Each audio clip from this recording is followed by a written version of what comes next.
if Boston College could have made at least one or two stops, they would have had that big win over Georgia Tech on Saturday.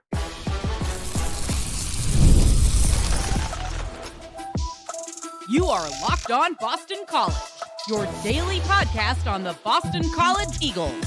Part of the Locked On Podcast Network, your team every day. Hello, everyone, and welcome. This is Locked On Boston College, your team every day. I'm your host, AJ Black of Eagle Insider, part of the 247 Network, and also on the Locked On Network, the world's most popular sports podcast network. Thank you all for joining us. Today's episode is brought to you by Game Time. Download the Game Time app, create an account, and use code Locked On College for $20 off your first purchase. On today's show, we're going to look at our final thoughts from the Georgia Tech loss. We're going to look at the defense, who had no answers to Haynes King in that offense. The offense, who had a day, they scored, what happened there. And to talk about all of this, we have Mitchell Wolf of Eagle Insider. Mitch, how's it going? It's going well. It was nice to have a competitive game. Haven't had one of those for a little while. But again, these are the ones that hurt because they had a ton of opportunities to take this one. You know, again, it doesn't really change how the rest of the season went, but you can get some momentum at the end of the year. You can ruin somebody else's season, which is always fun. But end of the day, I just don't think this team had enough bullets to hang with Georgia Tech. And sometimes, and based on like what we've seen this entire year, it's like, yep, that kind of tracks based on, especially on defense, where they just didn't have it. Yeah.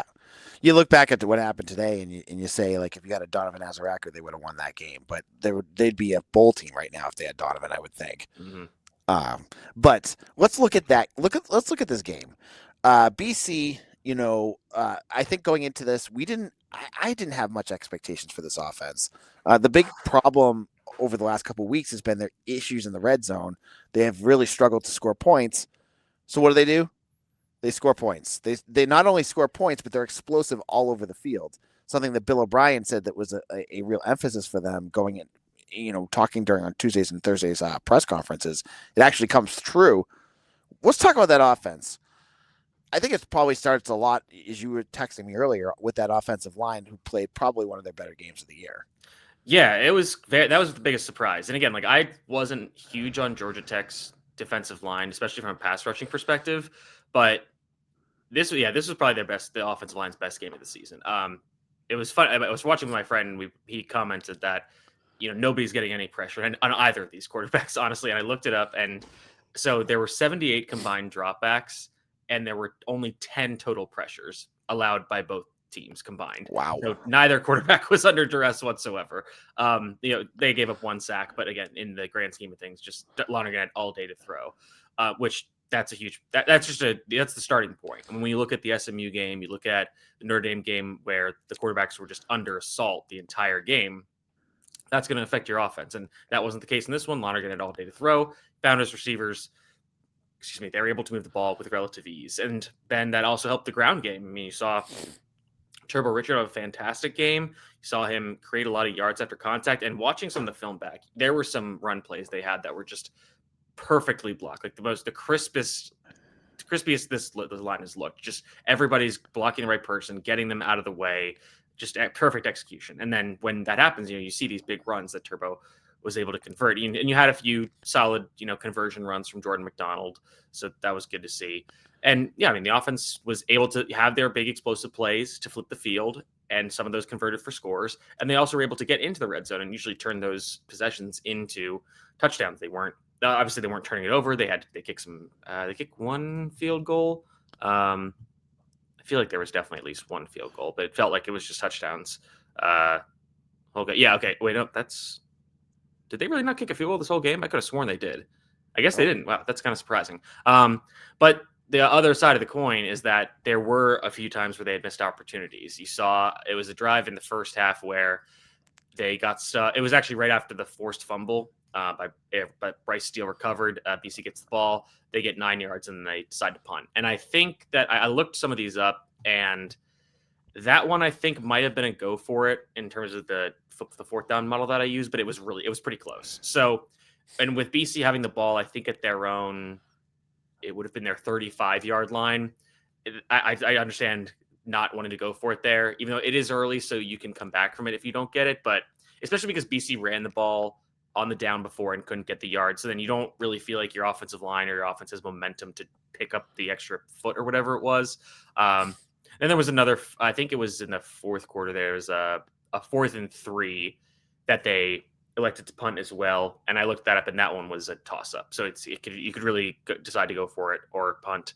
And that was from their own 32. So kind of the same logic, even though the game was closer and it was down the stretch. So, and a big part of this also, there were some bad punts by Seamus Florio.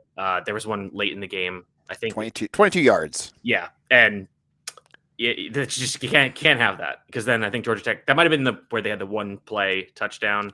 I'm pretty sure it was. So they score immediately. So that's kind of karma coming back to bite you.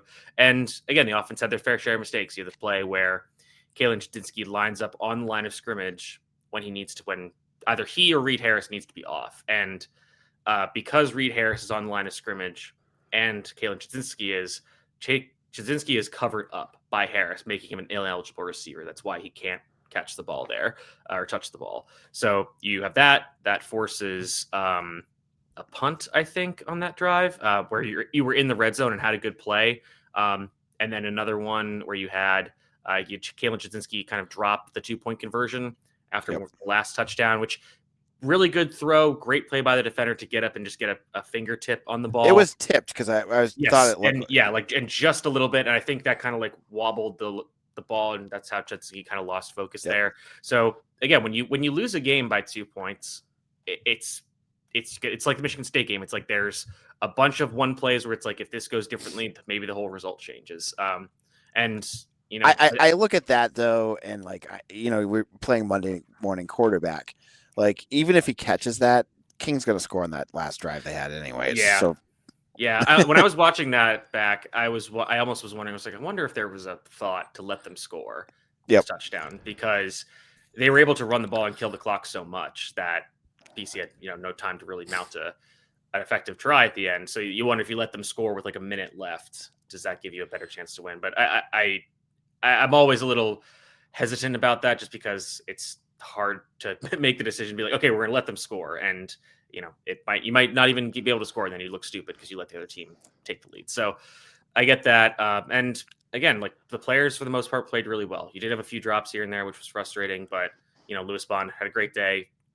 New all-time receptions leader for BC, single season receptions leader in BC history. So good game from him. Great game from Reed Harris. Good game from Jeremiah Franklin. Lonergan looked great. And I think this is probably the most positive takeaway you can have from this game, is that Dylan Lonergan has looked better in the last few weeks. It's not like his confidence was completely shot, but I think when you see that, when you give this guy an effective run game, a better blocking offensive line, he can really make some great throws. And I don't think there were any killer mistakes he had. He had a few inaccurate passes. Obviously, none of them. There was like maybe one or two that were like questionable and could have been intercepted, but he had a few misses that were just like a bit high. But he still hit a lot of good throws. So you feel good that he was able to play better. You saw him making a lot of play changes at the line of scrimmage, getting the offense into different plays. So that was good to see. So I think you have to look back at what he struggled with this year and say, okay, this needs to improve. But I think you feel better about going into next year with him as the quarterback, where a few weeks ago it was like, we don't really know what this guy is, but it's like, okay, this guy can still play football. Defenses haven't completely figured it out. It's just, you got to give him a little more support, and maybe he can get better, and then he can lift up the offense and be the truck driver, not the trailer. So that was encouraging to see. I also wanted to bring up a tweet from Grant Dietz about Dylan Lonergan that I thought was interesting, that he needed surgery to repair a torn tendon on his right big toe in high school, which he re-aggravated against Fordham, didn't we hear it right after that game? Yeah. That he was a boot? Mm-hmm. We did. Yep. Which would kind of line that up, right? And that he finally started to feel at full strength, fully healed last week versus SMU, which again makes a lot of sense. That is interesting. Not sure I can put all of it on that, but just it's something. Some context for what he might have been going through. But it also doesn't help when you have your defense in your lap in less than 2 seconds every time you're going back to pass. Mm-hmm. But anyways, in a moment, we went from the good. Let's get to the bad. Let's talk about the defense. Defense letting up over 600 yards, I think it was. Mm-hmm. We'll talk about that in just a moment.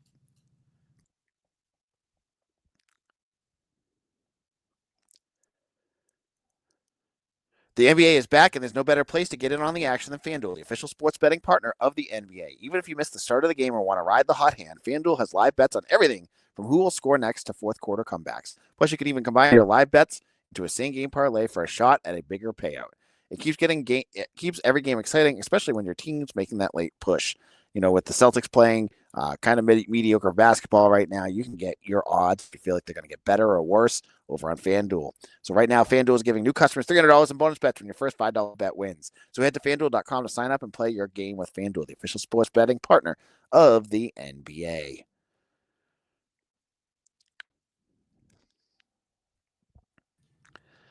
Locked On Boston College, AJ Black here. Shout out to all our everydayers, all of you who have made Locked On Boston College your first listen every single day. Thank you for doing that. It's been an interesting season to say the least. And part of that reason has been the defense. Obviously, we talked about injuries, but it really showed, as I said on yesterday's episode, if I told you that BC let up 600 and plus yards and basically the opposition was scoring at will at different points, you would have thought BC got blown out in this game, and they didn't. Mm-hmm. Let's talk about this defense. What happened? Same as it ever was? Kind of. I tweeted something about this early in the game where I thought that BC was trying to take away the quarterback run game with Haynes King. They didn't want to give up those cheap yards, which then kind of let Georgia Tech have those big sideline to sideline plays where they're using jet sweeps, screens, what have you. And then they tried to adjust later in the game to take those away more, and then King started to get rolling as a quarterback. And I think that, along with Georgia Tech's scheme, Georgia Tech players, just shows like how outmanned BC was. And I think in this game, it was very clear that outmanned played a bigger role than out-schemed, even though, again, Georgia Tech's scheme is very good, and they found a lot of explosive plays due to their scheme. But if you just if you go back and watch this, and especially from, if you can get film on it, you just watch how much slower BC is, especially in the second and third levels than Georgia Tech is. And, you have guys like Isaiah Ferris and Max Tucker who they're fighting for their lives out there because they're just too slow to stick with these guys. You had multiple times where Ferris got beat over the top. Same thing with Tucker, and Tucker was really struggling with tackling again in this game where he just can't bring people down. Again, some of the receivers, he had one on Isaiah Canyon, and Isaiah Canyon's like 6'4", 215, so I kind of get it, but it happened a lot with him. And he had kind of, unfortunately, also was on the bad end, on the receiving end of a perfect throw from Haynes King down the right sideline that just dropped right in the bucket. And that might be like one of the best throws I've seen from all of BC's opponents this year. Because, I mean, again, there's no defense for a perfect pass. That was an insanely perfect pass, just out in front, outside shoulder to keep it away from the defender. And Tucker's in good, and Tucker on that play, they motion the receiver out, and he runs like a stutter go. So he runs, kind of fakes back towards the quarterback, and then goes. And Tucker doesn't really bite on it and stays in good position. The throw was just perfect, where he just had no chance at the ball, and he was even, I think, shocked that it was completed after the play. And I think Georgia Tech scored very quickly after, but. And when you're watching this game, you see the guys who are out there. Even you see Kamori Dixon go down, who he had his first sack, and he was having some issues otherwise, but he had made some plays. Owen McGowan is playing very clearly playing hurt, where he is gutting it out and trying to stay out there. You have Quintavious Hutchins go down again. You have I think Ferris went down at one point. So you have Ashton McShane back out there. So BC is on their 7th or 8th cornerback basically on the depth chart. And then you're having Bryce Steele have to be out there, seeing Griffin Collins, true freshman linebacker, who I thought actually played well, and I think he's a bright spot. Yep. But a lot of these guys, it's just like they're going up against other, real power forward players who are just so much more faster, athletic than they are, that they just can't stay with them. And sometimes that doesn't even show up in the missed tackles, of which there were a lot in this game by numerous players. The one that comes to mind is Owen McGowan missing in, I think it was like 3rd and 7, where they basically ran a drag route, and it's him versus one of the receivers. It's either Rutherford or Rivers in the open field, and he just gets juked out of his, underwear again. So it's just like, that's just what happens all year with these guys. So there's not much they can do. I thought, again, they couldn't get any pressure. They couldn't really stop the run just because of how much the defense has to look at, how much they have to account for with how diverse this offense is. So not really any positive takeaways on the defensive front. Yeah, as you said, I don't know if you guys could see it in the game film or watching it live, but every single down, talk about Owen McGowan gutting through it. Every single down after the play, he's grabbing onto something, or he's on one knee and he's just getting himself back up. Like this reminds me of Joe Marinaro last year. Mhm. Kind of had the same thing. Like the end of the year, like these poor guys, these linebackers BC has, some of them are just like beaten to heck. But what did you like about Griffin Collins, by the way? I thought he's displayed pretty good instincts for a younger player. Yep. And he definitely looked just faster than guys like he looked faster than McGowan, looked faster than Bryce Steele. So the fact that he's just playing this fast at a young age and being pretty inexperienced, like I know he's played at least a decent bit in garbage time of some of these blowouts, but that's encouraging to see. Again, he's got some size, so he can take on blockers a little better. But there was one play, I think it was like a 3rd and 1 where Haynes King kind of just ran through his face. And it was like, oh, well, that's because Haynes King is 25 years old and Griffin Collins is 18. So, Exactly. that's kind of the state we're in with college football right now. But again, like I can watch this back and it's like, I don't really have much of a problem with what BC's quote unquote plan was on defense, just because it's like they just do not have the tools to really slow down Georgia Tech. And they made some plays early on. They forced that fumble, which is good. They had the sack, and then they got a penalty, so they backed Georgia Tech up on their first defense, forced them a punt. But after that, it was just every drive Georgia Tech was able to pretty much get into the red zone. And, they missed a field goal, but then in the second half, their drives went, I think it was field goal, touchdown. Let me see. So, field goal, touchdown, field goal. So, with defense just had nothing left in the second half. And, I think they had some like interesting blitz packages they were trying, but again, just no ability to get pressure just because the guys they have just can't win their one-on-ones. So, yeah. All right. Instead of beating a dead horse with the defense, because we've talked about this group for a while, let's talk about Bill O'Brien's 15-yard penalty. Okay. So we've talked about the teapot. If you don't know what that is, go check it out. Just Google Bill O'Brien teapot. And we've seen him get angry. I've seen him get angry quite a few times. That's just kind of his style. This was all-timer, I think. Yeah. My first question is, before we get into it, what was a greater moment? This one, or I think it was a Dazio versus Wake Forest. The headset spike. They both spiked the headset. Yeah. Which was a better angry moment? I think the Daz one is because the game is over at that moment. And so, and there's the kind of where he grabs it and then is kind of like looking around and like, and there's like that second where he is, and rightfully so, as somebody who was at that game, is just so filled with rage and he doesn't know what to do. I don't know what to do with my hands. That one is still funny just because it's the finality of the game. Yep. This one will probably be forgotten to history. But I think the Daz one still clears it just because that one, again, the pause of him just holding the headset, like, I'm so mad at this. It still does make me laugh to this day, even though that moment was extremely frustrating as a BC fan. So the play that went into this, tell me your thoughts about, was Haynes King past the line of scrimmage? I couldn't really tell. So the rule is that in college that the entire body has to be across the line of scrimmage to merit the illegal forward pass penalty. Got it. And if you watch it back, I would say it's probably worth reviewing, but I think when you watch it on the broadcast copy, it's pretty clear something is behind the line of scrimmage. So if they probably review it, they would say it's upheld, whatever. It's a pretty tight thing. It's definitely not obvious he was over the line of scrimmage. So yeah, I think O'Brien's in the wrong here, but when you're live on the field and you see things, like you're going to see it differently before you see it on the Jumbotron. So, you're going to perceive it differently. But it's also funny watching this on the film because the next play is where he got the penalty, because Georgia Tech runs this screen to the right side towards BC's sideline. And as the play wraps up, the camera starts to zoom out and you see O'Brien is well past the numbers on the field. And it's just like, yeah, you're going to get penalized for that because you are way beyond where you're supposed to be as a coach. So it was funny because watching the Broncos-Chiefs game on Sunday, Sean Payton got a penalty because a ref ran into him on the sideline.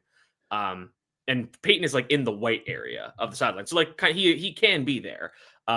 But it's just funny comparing that to Bill O'Brien, where he is out well past the numbers, still just screaming at the ref. And it's just yeah, man, you're going to get penalized for that. There's not much the ref can do there. It was incredible. Yeah.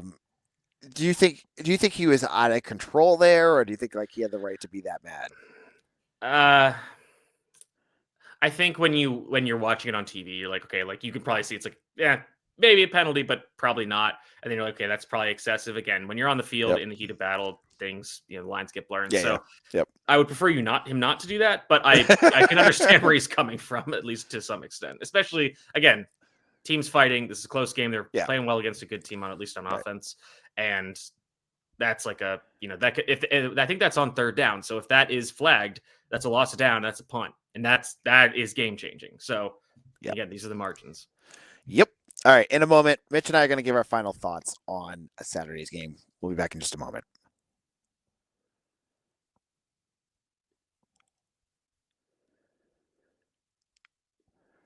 College football is back, and I couldn't be more excited. The tailgates, the rivalries, the energy in the stands, there's just nothing like it. But let's be real, actually getting tickets can feel more of a battle than the game itself. Endless queues, hidden fees, prices jumping in at checkpoint. That's why I use Game Time. The app gives the advantage back to the fans. It's the easiest way to score last-minute tickets. I love their zone deals. You pick the section, Game Time picks the seats, and you save big. It's faster, cheaper, and less stressful than any other way I've bought tickets. So take the guesswork out of buying college football tickets with Game Time. Download the Game Time app, create an account, and use code LOCKEDONCollege for $20 off your first purchase. Terms apply. Again, that's promo code LOCKEDONCOLLEGE for $20 off.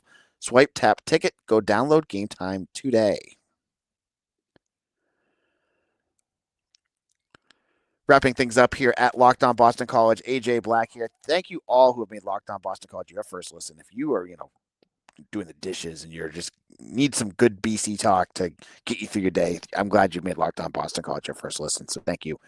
Let's wrap things up, Mitch. Other things that stood out to you in this game? So I want to discuss the narrative of this being like a blown lead. And it obviously is. BC's up by 11 in the fourth quarter. They end up losing the game by 2 points. Like, yes, you blew the lead. But I think when we think about this game, again, we have to think about going into it. Like, BC is a 16.5 point underdog. Georgia Tech's a top 15 team. They're coming off a bye. They're coming off a loss as well to a decent NC State team. So it's like, okay, they're not perfect, but it's like, this is a team that's definitely way ahead of BC. And for BC, again, to play this well, to have a lead, to maintain that lead late into the game. Again, yes, they did blow it, but it's like, I think it's more of just like, again, this talk of like natural regression, where it's like, basically the more football you play against a team like Georgia Tech, their superior talent is eventually going to be inferior talent. It's kind of why you talk about like when you get into these overtime situations where it's like you want to go for two because you don't want to give the other team more plays to overwhelm you, especially when you're an underdog. You kind of want to play the variance. And it's like, basically, if we played a whole game, it's like we have like a 25% chance of losing. But at this point, 25% chance of winning. But if we basically have this game come down to a coin flip play, 50% is better than 25%. Right. So that's kind of what we're talking about with this playing the odds. And, again, BC has some good luck in the first half. They get that sack kind of on a busted play where, again, they've really struggled in the pass rush situation. They were not good at rushing the pass for most of this game. Then they get a fumble, which for some reason Georgia Tech is running their third or fourth string running back, and they've got two great running backs who were awesome in this game and just didn't make any sense. And then after that, they were pretty solid at moving the ball. So I again, the BC did blow the lead for sure, but I don't see this as like this collapse where it's like, because again, like if it's regressing to the mean of like, we know Georgia Tech is a better team than Boston College at this point. Like this, I think this didn't really change anything. It's just like, okay, BC made some plays, and again, they kept it competitive, which is good to see. And again, this is something we've talked about all year, is that like, even though they've kept losing games, it's like this team really has not given up, which I think is a credit to the coaching staff. Like, again, we kind of laughed at the whole Bill O'Brien blow up thing. Sun is up and we're fighting and whatever. But he's kind of right. Like, they are still fighting. Like, they took a top 15 team down to the wire. And again, the defense wasn't very good, but they made some plays. They were not just like, they weren't rolling over every down. Like, they would get Georgia Tech into a third down situation, and Georgia Tech would make a great play to convert. But again, the team hasn't quit. And I think that is a very big credit to the coaching staff for keeping this team together, having them fighting these games, because it would be very easy to see a team roll over and just not be competitive in this game. Like, kind of like we predicted in our score predictions, where it'd be like, okay, it's 56-10 going into the fourth quarter. It's like, then that's not what happened in this game, because again, the team is still fighting for, the senior day. It's pride. Yeah. Pride. Yep. Yes. And that is at least somewhat encouraging. But, and again, the clip of O'Brien is funny, but it's like, there's something that he's in there that is correct, where they are still working, they are still practicing, they are still fighting. It's like if they this is where again I'm kind of over the injuries aren't an excuse thing, because if you compare the guys who were playing on that final drive to what BC's week 1 depth chart was, at least half the starters are not there, and that plays a role. And then when you're bumping down the depth chart to, you're having guys like Favor Bate, Ella Boykin, Ashton McShane, Isaiah Fair. When you're having these guys have to play more snaps, Mike Bumpus, like these guys have to play more snaps. Like they could be solid role players where it's like if you give them 10 to 15 snaps in specific situations, they can be useful. But when they're having to be starters and play, 40 to 50 snaps a game, or play in extremely high leverage situations, where you have like this final drive where it's like, we need to stop, it's probably not going to work out for you, especially when you're playing a very good team that has an extremely dynamic offense that nobody has stopped this year, for what it's worth. So, again, I'm not going to argue that they didn't blow the lead, but I just want to say I think there's some more context we need to discuss here, and that the fact that there was even a lead to blow is somewhat impressive. And again, is a credit to the coaching staff for keeping the team together and not letting them just completely roll over in every game towards the end of the season. So one last thought from me is, as I said on yesterday's show, I feel that this game showed me that there's a good chance they're going to beat Syracuse. Mm-hmm. Absolutely. I don't think they're still playing that walk-on lacrosse player, right, at quarterback. I'm not sure. It doesn't matter. And then Syracuse has Notre Dame next week, and Notre Dame just took Pitt to the woodshed. So, I think they're going to be in a similar situation. And I think Syracuse I think maybe they had a bye or will have a bye recently. Yep. Sorry, I'm trying to 35-point underdogs in that game. Yeah. Oh, I think actually Syracuse had a bye this week. So I don't know who they're going to be playing quarterback in that game. I mean, honestly, I would probably put Ricky Collins back in, but yeah, that's a weird situation. So yeah, I mean, I feel pretty good about going to Syracuse, which again is like the lines between 1-11 and 2-10 are very thin, but it's like, hey, at least, you can bookend the season with a win. It's like, okay, like it wasn't the worst season in BC. I mean, it was, but by record, it wasn't unequivocally the worst season in BC. Not going 0 for the FBS is avoiding that would be nice. Yeah. Just it's nice to win one. It's nice to have something. All right, Mitch, where people can find your work. You can find me at Mitch T. Wolf, WLFE on Twitter. You can check out my work at Eagle Insider. We'll have the film reviews up this week. Then we'll mercifully have a bye week where, and again, it's so poorly placed where it's hard to even like kind of talk about anything, because it's like, okay, there's one game left. Like we don't want to wrap everything up. But we'll have a lot of cool off-season content coming out. Working on a few research projects for the site that will be discussing a lot of things, some pretty granular with BC and some with a much bigger purview. So, just keep your eyes and ears tuned in for that kind of stuff. And I'll be back tomorrow to talk more about where things are at for BC. We'll be talking about a decommitment that came in over the weekend. I haven't had a chance to really talk about that. And more news coming out as it goes.